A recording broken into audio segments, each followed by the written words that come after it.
I love autumn. It's definitely my favorite time of the year. Sure, spring in New England is nice, and I'll give winter its due. But the crisp break from the summer heat and my two favorite holidays in rapid succession make it my preferred season.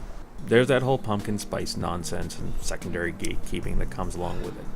I'm not really a big fan of homeopathic levels of pumpkin, then hitting my mouth with a 2x4 punch of nutmeg, ginger, clove, and cinnamon. But let the people that do like it have what they like, and the rest of us can move on with our lives. Part of moving on is recognizing that it's time to put the outdoor garden away. For a lot of crops, they'll retreat back into the ground to wait another year, or we can just take some of those saved seeds we've got and throw them back in the dirt when it warms up. Chilies can be perennial, if you live someplace that never freezes. We're not so lucky here, and most of you probably aren't either. It wouldn't be so bad if so many chili plants didn't need 120 days to bear fruit, or need a good jumpstart to even think about being productive. It makes sense to try and save these plants that you do have. There are 3 basic ways to overwinter your plants. Let's start with the most common method.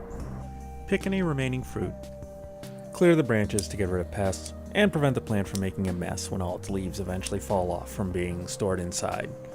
Make sure you leave enough stems so it has a place to regrow from. Remove any bugs you see, check the soil, bring it inside, maybe put it in a window, but make sure you water it every couple of weeks just to make sure that it doesn't dry out.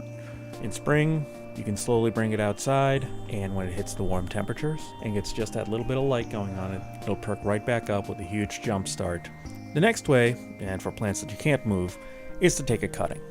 Get a jar with some water and optionally add some root enhancer like this inordinately expensive Rapid Start. Snip off a branch about 5 to 8 inches long.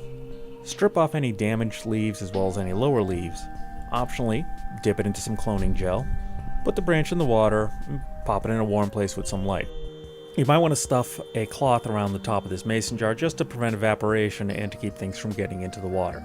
Within a couple of weeks, it should get some roots and you can transplant it into a small pot of your choice and just let that sit in a windowsill or something until it's time for it to go outside.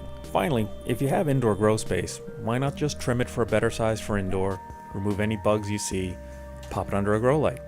If you're doing this in hydro like this plant, take the time to switch to a clean bucket and wash out the system. Well, I hope you found this helpful.